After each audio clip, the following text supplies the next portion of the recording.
Welcome in lacrosse fans to the Utah Lax Report. I'm your host, Tim Haslam.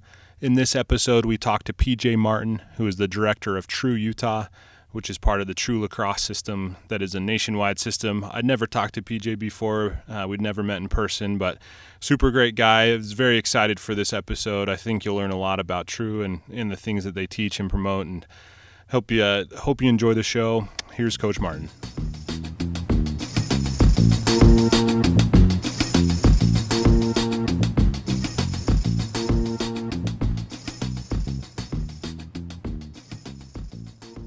Welcome to the show, Coach. How are you? I'm doing great. Tim, how are you? I'm doing well. Thanks for joining me today. This is an exciting interview for me. We've never met in person. And so, as I stare at the screen, obviously the listeners won't be able to see that, but, it's an exciting time. Tell us about yourself, where you're from, how you became involved in lacrosse. A pleasure. It's kind of, I'm from back east. I moved out here 2 years ago to Utah from New Jersey. Absolutely love Utah. So many great facets to it, from the people, the urban environment, the outdoors environment. And so it's kind of a dream come true to be able to be a professional in lacrosse, and be in a place like this. The backdrop on my fields back in New Jersey over the last 15 years are quite different than my standard practice field now. Sure. Makes it, an extra little added bonus to be doing it. But I grew up in New Jersey in the Princeton area. I was a baseball, soccer player, basketball player, pretty much every sport you could. In 7th grade, I was an all-star baseball player. And then in 8th grade, I went to a prep school locally that my dad was a teacher at. And in the fall, a couple of my classmates said, "Hey, you gotta try this thing." And this thing was lacrosse. And once I started kind of watching it, I was really lucky when I was in 8th grade, which was 1996. The varsity team at my school went 16-0 and never trailed in a game. I want to say maybe 12 to 15 of the players went Division I. Several of them were captains in Division I. Several of them were multi-time All-Americans in Division I. And so I got, enraptured by seeing these guys as an 8th grader, right away, and fell in love with it, fell in love with the intensity of the program at the Petty School where I went.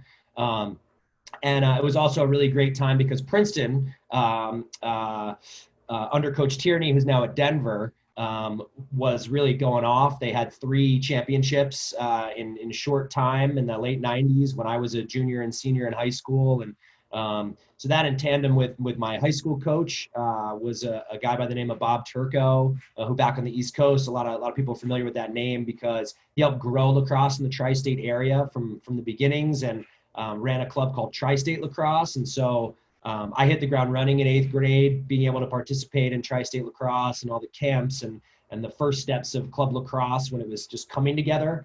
And kind of just fate put me in that place at that time, and here I am now, running a great program out here in Utah.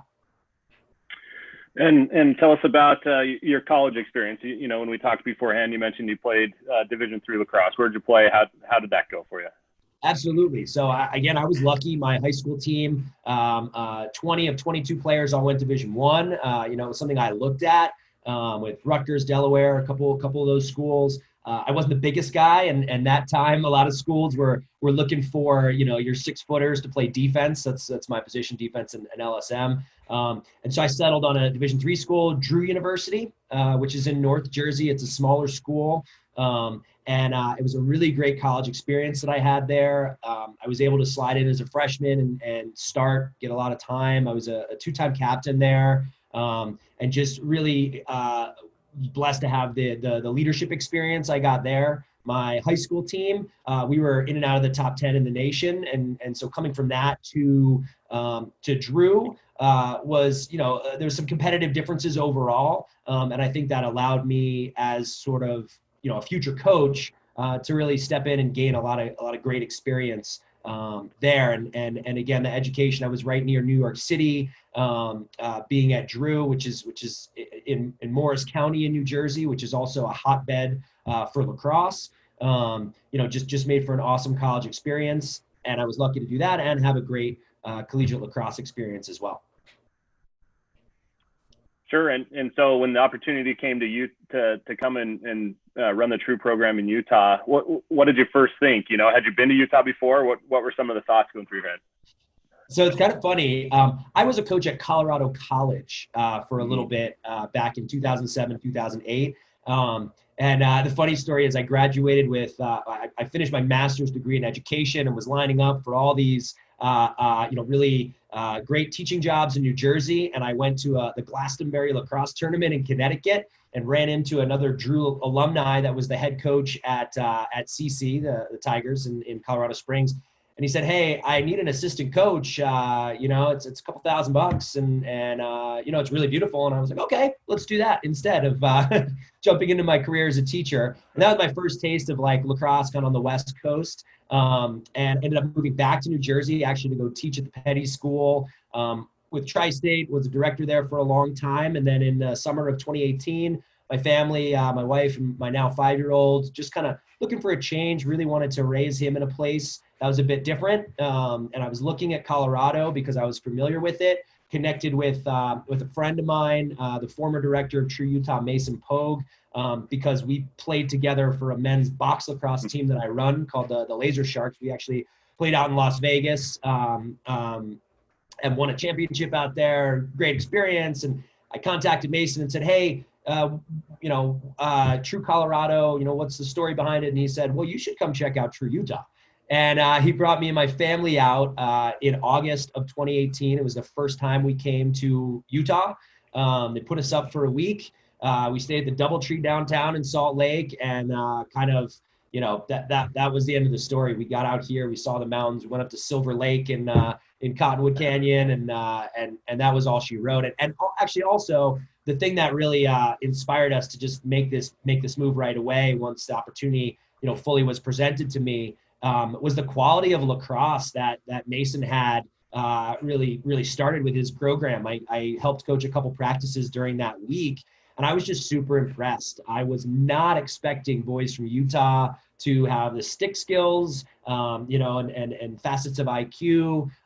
You kind of get sheltered being on the East Coast, and you have this like, oh, East Coast is here and West Coast is here. And it blew my mind in a good way. And then in September, I accepted a position, and in October we moved. So it all kind of happened fast, but we're really excited about it all. Sure. Well, let's talk about True Lacrosse. For those who don't know, sort of how does True run? Because as far as I can tell, best I know, it's a national organization, and then it sort of just has chapters or branches in a bunch of states. So how does that kind of the overall structure work, and how does it work here in Utah? Sure. So True is the largest training and development company in the country. We're in, I want to say right now it's 14, 15 states. So I was kind of looking at different states. Most are non-traditional, although we recently opened up True New Jersey, True Maryland, and a True Florida. Those are three of the newer ones that have popped up and have been immediately successful. We share across the country, there's 50 plus full-time lacrosse professionals running the programs in True across the country.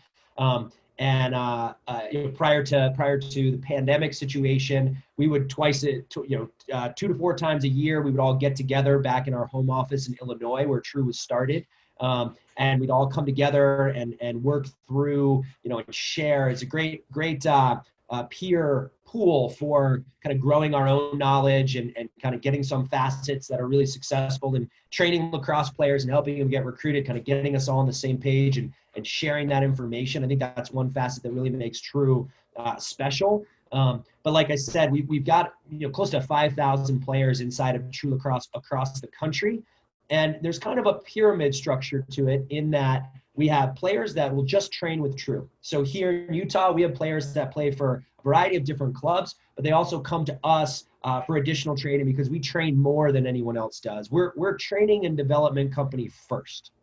Because we do that well, people want us to take them to tournaments. And we view our program fully like that. Practice, training, absolutely comes first. No Allen Iversons in our mix, right? So we like to put the work in, and then the product and the events and that stuff is secondary to us. And I think it's that attitude that helps us do well, across the country in True. We've got that 5,000 player pool at the base of it. At the base of that pyramid is our training players, guys that are just training. Then we have regional players that prefer to stay more local. Utah, there's a good opportunity for some local tournaments that play against teams from kind of this Mountain West area. Wyoming, Montana, Utah, Idaho, and that presents a certain level of competition generally. From that regional pool, we then have our state team players. We have AA program and an A program in the state. And that's for Utah, if we're looking at it, Utah training players, Utah regional players. Then we have Utah state players, and those players all congregate in the Sandy area. That's where we do our training now for our state teams.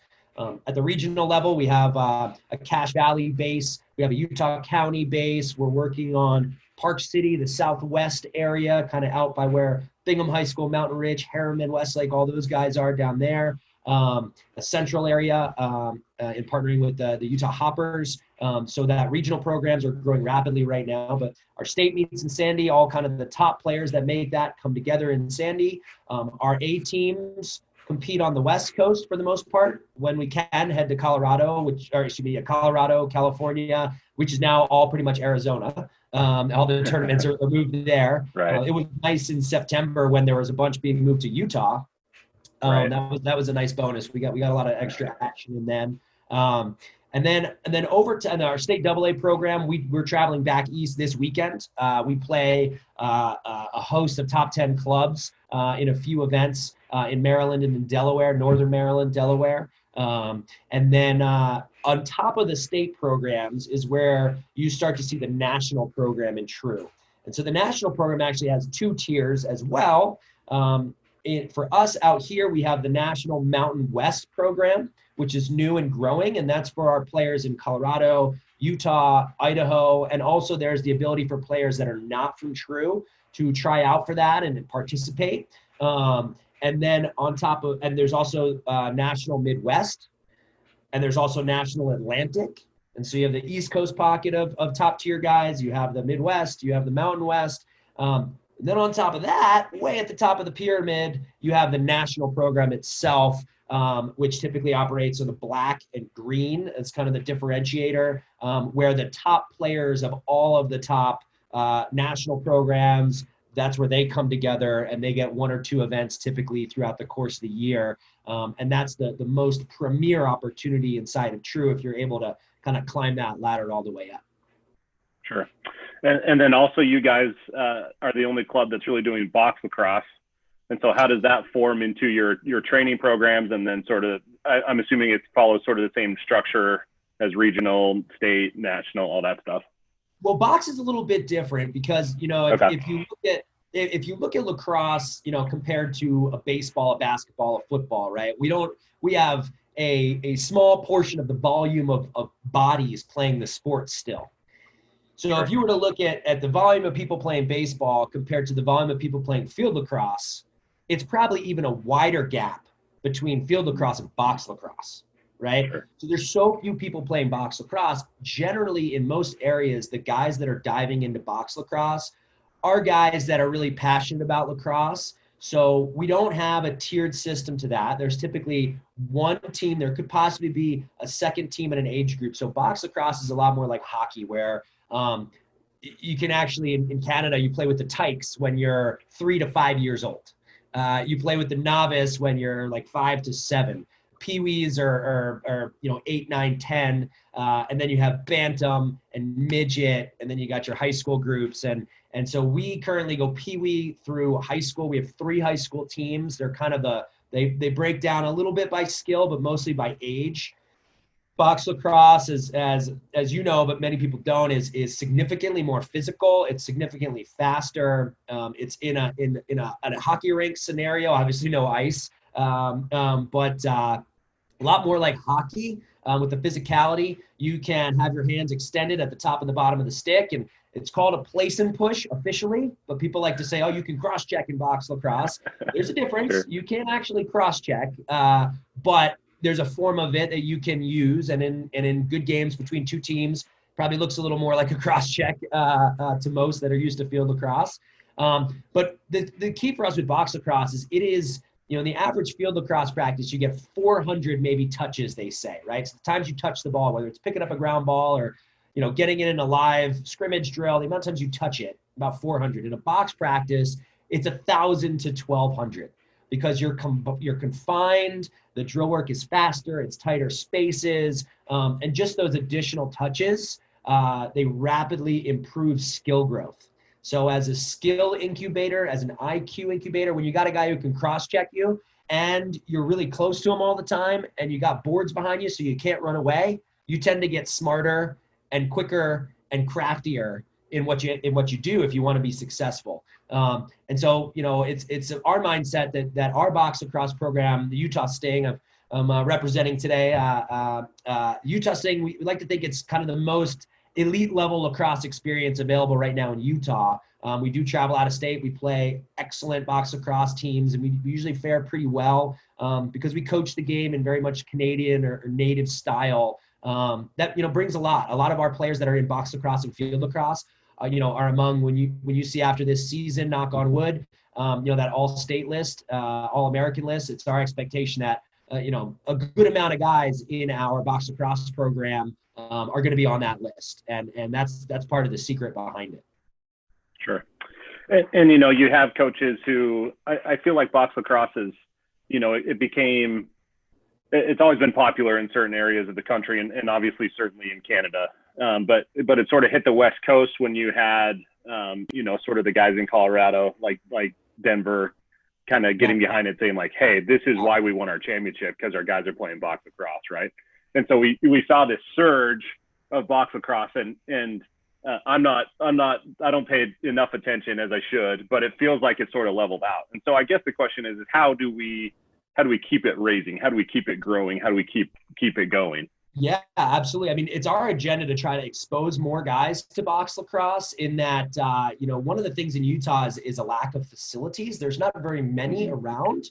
And so that impacts the ability to run box lacrosse program in a variety of different ways. A lot of individuals in Utah, they aren't usually adjusted to kind of what the cost of playing a sport like that is back east, which is kind of per normal for the elite players. And so that's a small barrier for us to try to find ways to make the cost structure fit to run the program. But a box lacrosse league, we've gone as far up in West Haven, Utah. I spent a week hanging nets that we bought in a facility there, Ultimate Indoor, just so we could start to run programming, right? So we've gone that far to try to grow box lacrosse because we believe in it so much. But I think a big next step for us is to try to take the core players we have. We've about 100 players that are playing in our box lacrosse programming now. And over the course of, the pandemic again has slowed our plans for this sort of thing, it being an indoor sport.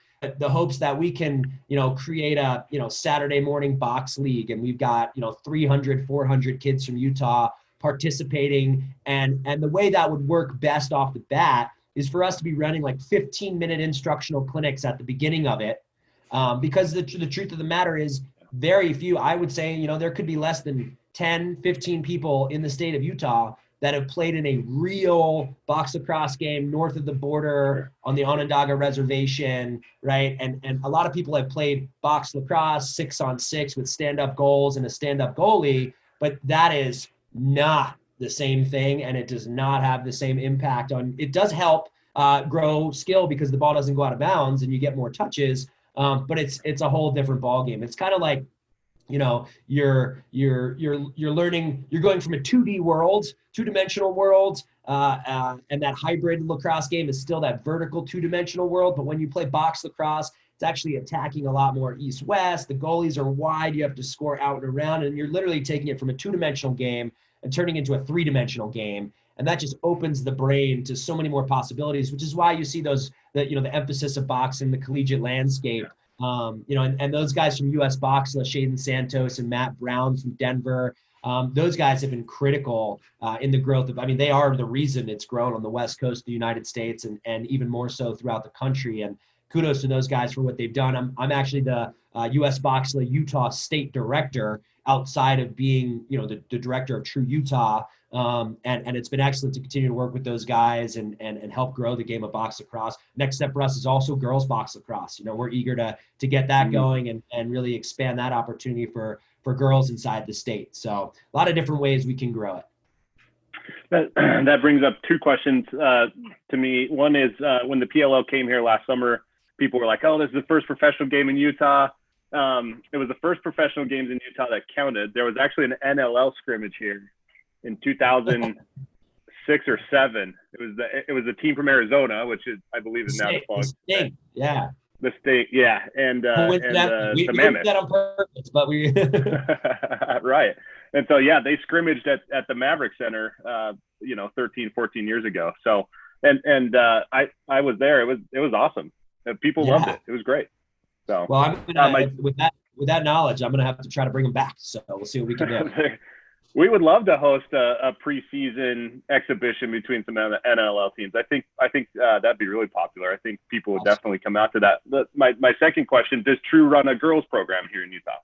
So we had a girls program that operated a few years ago for kind of staffing bandwidth reasons. We had to kind of put that to the side for a moment, but we've actually just kicked it up. We've got a couple great coaches from inside of Utah. Mariah Greenstein, who's a coach over at Alta High School. Allison Knoll, who's another player that was a UVU player. And they've taken the reins in the girls program. We had a great summer this past summer. It was our first summer.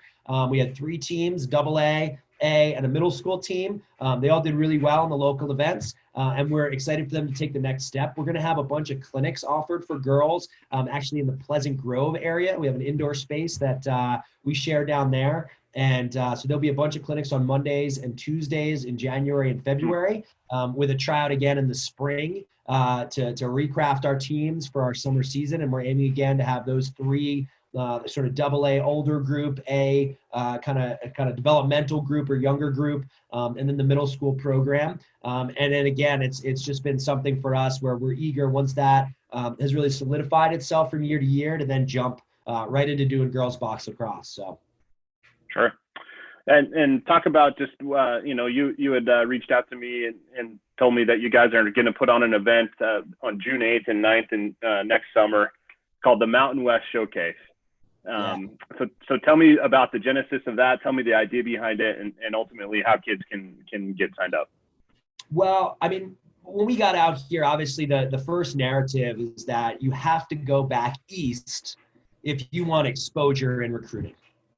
And it's been very, very true. For players in Utah, you have to be with a true Utah. You have to, get your way onto a West Coast Stars or true national via our program in order to really go be seen by college coaches. Not fair. It's not fair. So we looked at this whole thing, and myself and my co-directors out here, Bruce Peary, who played at Bryant, Division I, another New Jersey guy, and Steve Ritchie, who is a recent coach at RIT, a top 5 Division III school. The 3 of us, along with Elsie Morshell, the national director from True Lacrosse, we've been talking about it for a long time, and we said, you know what, this is it. It's time. We need to bring these coaches here. The University of Utah has been doing an excellent job. They brought a couple players, some of the top players from Utah in this current recruiting class coming up over the next 2 years, the 21s, the 22s. But outside of that, that school and a couple, Brendan Dodd at Air Force, or maybe a couple guys that pop up at Denver. Of course, you've got Bubba Fairman in Maryland, but he did spent a lot of time back east, even spent a portion of his year back east in order to get that kind of exposure.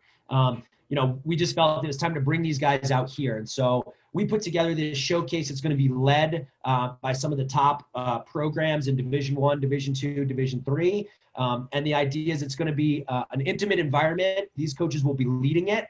I'll be there, but I'm going to be around the outside, making sure those coaches have everything they need. I'll be the water boy. I'll be the water carrier, whatever you want to call it. And just trying to facilitate this experience so that players from Utah, and it's not just about True, this is about anybody that has a goal to try to play collegiate lacrosse. And we have a variety of coaches from top 5 schools in Division I, II, and III to schools that are looking at building their program, newer programs that are really, really hungry for great athletes.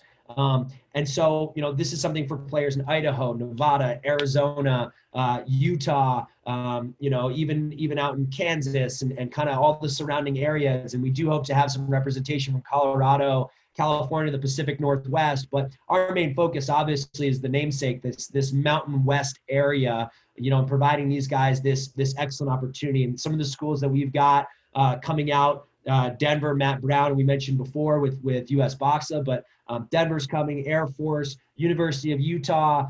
We've got Delaware, St. Joe's, who recently also has been pulling in several Utah players. They've kind of realized that there's something in the water out here with these boys and the competitive environment that's brewing.